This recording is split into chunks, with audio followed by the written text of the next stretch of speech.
കൃത്യമായിട്ട് കാര്യങ്ങൾ മനസ്സിലാക്കി അതനുസരിച്ച് ജനങ്ങൾ പ്രവർത്തിച്ച് തുടങ്ങി. അത് മനസ്സിലാക്കണം നിങ്ങൾ.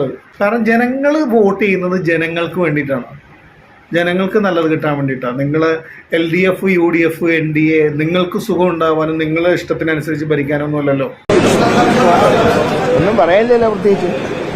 മുരളി സാർ അങ്ങനെ പറയില്ല. എന്തെങ്കിലും ഒന്ന് പറഞ്ഞിട്ടോ, ഞങ്ങൾക്ക് എന്തെങ്കിലുമൊക്കെ വാർത്തകൾ വേണ്ടേ, എന്തെങ്കിലും പറഞ്ഞിട്ടോ പ്ലീസ്.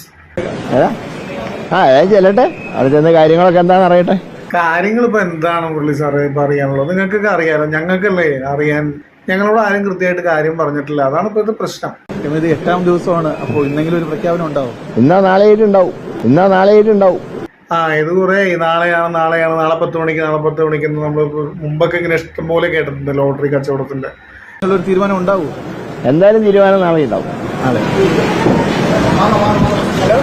പഴയൊരു ലോട്ടറി കച്ചവടം മുമ്പ് നമ്മൾ ഇഷ്ടംപോലെ കേട്ടിട്ടുണ്ട്. ഇപ്പൊ അങ്ങനെ കേൾക്കൽ കുറവാണ്. അപ്പൊ അതുപോലെ എപ്പോഴാണ് തീരുമാനം എന്ന് പറയുമ്പോൾ നാളെ വൈകുന്നേരം, ഇന്ന് വൈകുന്നേരം, നാളെ 10 മണിക്ക് എന്നൊക്കെ പറഞ്ഞു. ഒന്ന് പെട്ടെന്ന് തീരുമാനിച്ച് ഞങ്ങൾ കാര്യങ്ങളൊക്കെ നടത്തിട്ടോ. വെറുതെ ഞങ്ങള് ആരാണെന്ന് അറിയാണ്ട് വല്ലാത്തൊരു ബുദ്ധിമുട്ടുണ്ട്. ആരാണെന്ന് അറിഞ്ഞിട്ട് വേണം ഇനി കൂടുതൽ എന്തെങ്കിലും പ്രശ്നങ്ങൾ. നിങ്ങൾ പ്രവർത്തകരുടെ ഭാഗത്തുനിന്നോ MLA-മാരുടെ ഭാഗത്തുനിന്നോ അല്ല, ഞങ്ങൾ സാധാരണ ജനങ്ങളുടെ ഭാഗത്തുനിന്ന് എന്തെങ്കിലും ഇനി ചെയ്യേണ്ടതായിട്ടുണ്ടോ എന്ന് ഞങ്ങൾക്കറിയണം. പക്ഷെ എനിക്കൊരു കാര്യത്തിൽ ഈ മുരളി സാറിന്റെ അഭിപ്രായത്തിനോട് യോജിപ്പുണ്ട്. കാരണം പുള്ളി പറഞ്ഞ വളരെ പക്വമായൊരു മറുപടി കഴിഞ്ഞ ദിവസങ്ങളിൽ പറഞ്ഞിട്ടുണ്ടായിരുന്നു. സീനിയോറിറ്റി ഒന്നുമല്ല പ്രധാനം, സീനിയർ ആയിട്ടുള്ള ഇയാൾ മതി എന്ന് പറയുന്ന ഈ പല കിഴങ്ങന്മാരും തന്നെ പറയേണ്ടി വരും. നമ്മൾ ഈ തെരഞ്ഞെടുത്ത് വിടുന്ന പലരും ഒന്നിനും കൊള്ളാത്ത പലരും ഉണ്ട്. 3-ൽ രമേശ് ചെന്നിത്തലയാണ് എന്നെക്കാൾ ഏറ്റവും സീനിയർ ആയിട്ടുള്ള ഒരാൾ.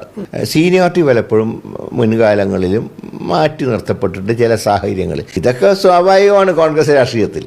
അപ്പോൾ സീനിയോറിറ്റി മാത്രം ഘടകങ്ങളല്ല, മറ്റു പല ഘടകങ്ങളും കൂടെ പരിശോധിക്കേണ്ടതുണ്ട്.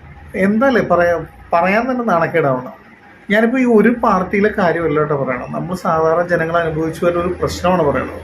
എല്ലാ പാർട്ടിയിലും ഉണ്ട്. വളരെ കുറച്ച് പേര് മാത്രമേ ഉള്ളൂ കൃത്യമായിട്ട് കാര്യങ്ങൾ മനസ്സിലാക്കി പക്വമായിട്ട് തീരുമാനങ്ങളെടുത്ത് ജനങ്ങൾക്ക് വേണ്ടി ഞാൻ എടുത്തെടുത്ത് പറയുന്നത് ജനങ്ങൾക്ക് വേണ്ടിയാണല്ലോ ജനാധിപത്യം. ഞാൻ ഇതിൻ്റെ കൂടെ വേറൊരു വളരെ സീരിയസ് ആയിട്ട് നമ്മൾ ചിന്തിക്കേണ്ട ഒരു വീഡിയോ കാണിച്ചു തരാം. അത് നമ്മൾ ജനങ്ങളും ഈ കോൺഗ്രസ് പ്രവർത്തകരും കോൺഗ്രസ് നേതാക്കളും എല്ലാവരും വളരെ സീരിയസ് ആയിട്ട് കാണേണ്ട ഒരു കാര്യമാണത്. ആ ഒരു വീഡിയോ കണ്ടു കഴിഞ്ഞിട്ട് ഞാൻ കുറച്ച് കാര്യങ്ങൾ പറയാം.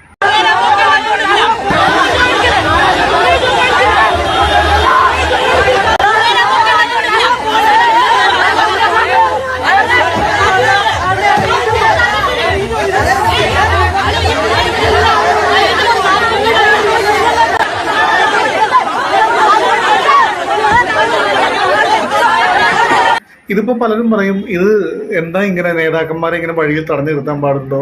തടഞ്ഞു നിർത്തുക എന്നുള്ളതല്ല, നമ്മുടെ സ്വന്തം അഭിപ്രായം, ജനങ്ങളുടെയും പാർട്ടി പ്രവർത്തകരുടെയൊക്കെ അഭിപ്രായങ്ങൾ നമ്മൾ സോഷ്യൽ മീഡിയയിലും മറ്റു പലതരത്തിലും കൃത്യമായി പറഞ്ഞ് മനസ്സിലാക്കാൻ ശ്രമിച്ചിട്ടും അത് മനസ്സിലാക്കാതെ ഈ പല നേതാക്കന്മാരുടെയും സ്വയം, അതായത് സ്ഥാപിത താല്പര്യങ്ങൾക്ക് വേണ്ടിയിട്ട് മാത്രം ചില തീരുമാനങ്ങൾ എടുക്കുമ്പോൾ അത് ശരിയാണോ എന്ന് അവർക്ക് ചിന്തിക്കാനുള്ള ഒരു അവസരം കൂടിയാണ് ഇങ്ങനെയുള്ള കാര്യങ്ങൾ നടക്കുമ്പോൾ.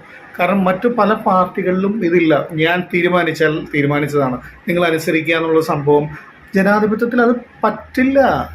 അത് പാർട്ടിയിലായാലും സാധാരണ ചെറിയ ചെറിയ സംഘടനകളിലായാലും എല്ലാവർക്കും അഭിപ്രായ സ്വാതന്ത്ര്യം ഉണ്ടല്ലോ. അത് പ്രകടിപ്പിക്കാനും അതിനനുസരിച്ച് ഭൂരിപക്ഷത്തിൻ്റെ ആഗ്രഹം അനുസരിച്ച് നല്ല കാര്യങ്ങൾ നടപ്പിലാക്കാനും സാധിക്കണം. അങ്ങനെ സാധിച്ചില്ലെങ്കിൽ പിന്നെ ജനാധിപത്യത്തിൽ എന്തർത്ഥമാണുള്ളത്? അപ്പം ഇത് ജനങ്ങളുടെ താല്പര്യം ഇതാണെന്ന് നമ്മൾ പലതരത്തിൽ പറഞ്ഞ് മനസ്സിലാക്കാൻ ശ്രമിച്ചുകൊണ്ടിരിക്കുകയാണ്. വഴി തടയുക എന്നുള്ളതല്ല. അപ്പം ജനങ്ങളുടെ കൃത്യമായ ആഗ്രഹവും താല്പര്യവും അനുസരിച്ച് അല്ല നമ്മളുടെ മുഖ്യമന്ത്രി വരുന്നതെങ്കിൽ, അതായത് നമ്മളുടെ ആഗ്രഹത്തിനനുസരിച്ചിട്ടുള്ള ഒരാൾ അല്ല. നമ്മൾ വെറുതെ ആഗ്രഹിക്കുന്നതല്ലല്ലോ. നമുക്ക് നല്ല കാര്യത്തിൽ നല്ല കാഴ്ചപ്പാടും കൃത്യമായ ആശയങ്ങളും പുതിയ പരിഷ്കാരങ്ങളൊക്കെ കൊണ്ടുവരാൻ സാധ്യതയുണ്ടെന്ന് നമുക്ക് തോന്നിയ ഒരാളെയാണ് നമ്മൾ സജസ്റ്റ് ചെയ്തത്. അതിൻ്റെ കൂടെ വേറെ കാരണങ്ങളും ഉണ്ട്. ഈ മണ്ണും ചാരി നിന്നിട്ട് വന്ന് കൊണ്ടുപോകുന്ന പല കാരണങ്ങളാണ് ഈ പ്രശ്നങ്ങൾ ഉണ്ടാവാൻ കാരണം. അപ്പം അങ്ങനെ ഒരാളെ ജനങ്ങൾ ആഗ്രഹിക്കുമ്പോൾ അത് പറ്റില്ല, ഞങ്ങൾ സീനിയോറിറ്റി, ഞങ്ങളുടെ തീരുമാനം എന്നൊക്കെ പറഞ്ഞ് കൊണ്ടുവരുമ്പോൾ ഇതിപ്പോൾ ഒരു സാമ്പിളായിട്ടാണ് എനിക്ക് തോന്നിയത്. വലിയ വലിയ പ്രശ്നങ്ങൾ, അത് പാർട്ടിയൊന്നും നോക്കൂല. ജനങ്ങൾ പാർട്ടിയിലില്ലാത്തവരും, കാരണം ജനങ്ങൾ വോട്ട് ചെയ്യുന്നത് ജനങ്ങൾക്ക് വേണ്ടിയിട്ടാണ്, ജനങ്ങൾക്ക് നല്ലത് കിട്ടാൻ വേണ്ടിയിട്ടാണ്. നിങ്ങൾ LDF, UDF, NDA നിങ്ങൾക്ക് സുഖം ഉണ്ടാവാനും നിങ്ങളെ ഇഷ്ടത്തിനനുസരിച്ച് ഭരിക്കാനൊന്നുമല്ലല്ലോ. ആ കാലഘട്ടം മാറിക്കൊണ്ടിരിക്കുകയാണ്. ജനങ്ങളെ പറഞ്ഞ് പറ്റിക്കാം എന്നുള്ളൊരു സമയമൊക്കെ കഴിഞ്ഞുകൊണ്ടിരിക്കുകയാണ്. മനസ്സിലായോ? കൃത്യമായിട്ട് കാര്യങ്ങൾ മനസ്സിലാക്കി അതനുസരിച്ച് ജനങ്ങൾ പ്രവർത്തിച്ച് തുടങ്ങി. അത് മനസ്സിലാക്കണം നിങ്ങൾ.